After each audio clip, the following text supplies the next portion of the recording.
Hi, everybody. Welcome to another episode of The Aspiring Entrepreneur. I'm your host, Hamza Chowdhury. And today I'm actually going to share with you why I started this channel. A lot of you guys are wondering, so who's this guy? What is he about? And I wanted to take time out today to just sort of talk to you about, my personal whys. And growing up, I was born in Teaneck, New Jersey, and my family moved to Bakersfield, California, Central Valley, when I was little. And growing up, I, never really saw my father. So, most people, mom and dad, and they have, multiple streams of income, and they have sort of family life. And, I had my brother, my mom. My dad was never really involved in my life. Never actually really saw him, for that matter. And growing up with a single mom, a lot of you guys, that may resonate out there. If you're a single parent, it's not easy. You have kids, you have to provide for them, you have to take care of them, you have to take care of yourself, you have to take care of the house. So having to wear sort of multiple hats for a single mom is not easy. And when my mom was, when I was young, she became diabetic, and so she had, her health concerns. And as a child, kind of growing up in that environment, it really questions a lot of questions in your mind of, why, what, this is the norm. And a lot of people around you, at least in my community, they kind of look, sometimes they look kind of down on you. Like, well, what's wrong with this family? How come they don't have a father figure in their life? And this was obviously something, I think the times have changed. I think we've sort of been more accepting as a society that the reality for some families that are broken. But as a child, this was a norm for me. So a lot of people would ask, well, how does it feel that you don't have a father? How does it feel that, you never, and I really didn't have quite the answer, because I didn't know how to answer to something or someone I've never seen before, right? So a lot of times for those of us, or those of you who have had a divorce or something between, mom and dad that you can recall, that's going to be much more emotionally involved than something like me, where I never even saw this person. So the reality of the answer was, didn't really affect me at all. So seeing my mom sort of go through the struggles and all of the sacrifices of raising my brother and myself, and just doing the best that she could, when you start to question the whys of this channel, the whys of what we do, and there's this exercise that you can do personally of the 7 levels of whys. So you ask yourself, okay, so why do I want to be a good father? And then you say, well, never had a father is your first reason. And then you can sort of, well, why didn't you have a father? And then you can just dig deeper, right? Ask yourself the whys of each of your responses to really understand the fundamental reason of why you do what you do. And for me, and for this channel, growing up with a single mom, I think is really the fundamental reason of why I do what I do.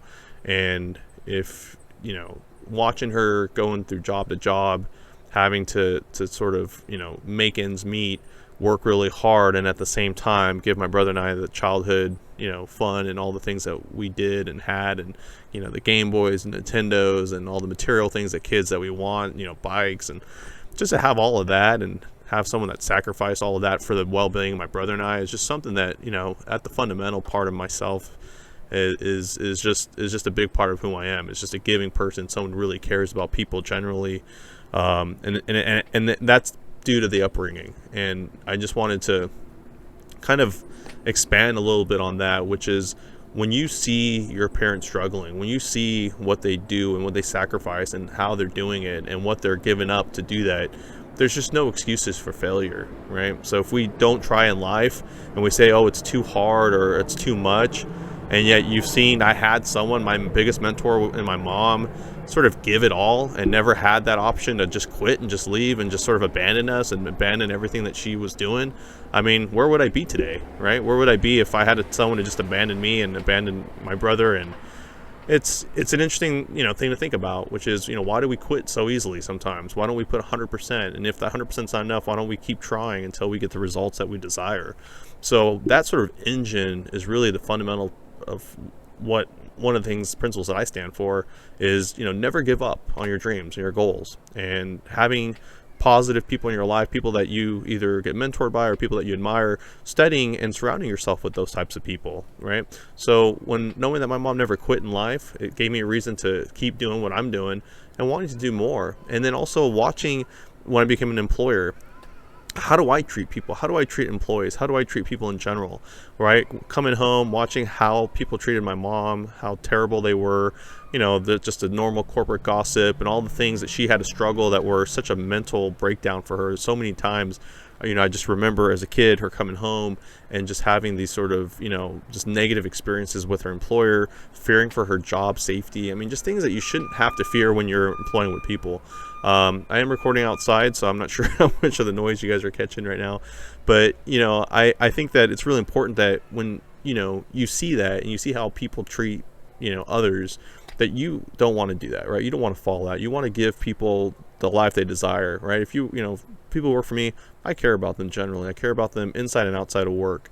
I care about their sacrifices that they choose to spend time with me, to spend time with the company. And I understand at the end of the day, everybody needs a paycheck, but I think that in this day and age, work has gone way beyond just the paycheck.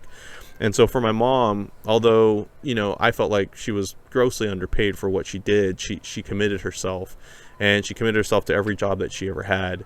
And she struggled, and she managed, and she never quit. So the reason why I do what I do is fundamentally mainly because of her, because she was my rock in life, and she gave me a reason to sort of do and never quit and do what I do. And anytime something happened, she would be the first one there on my side just to support me and give me just the love and nurture that mothers do.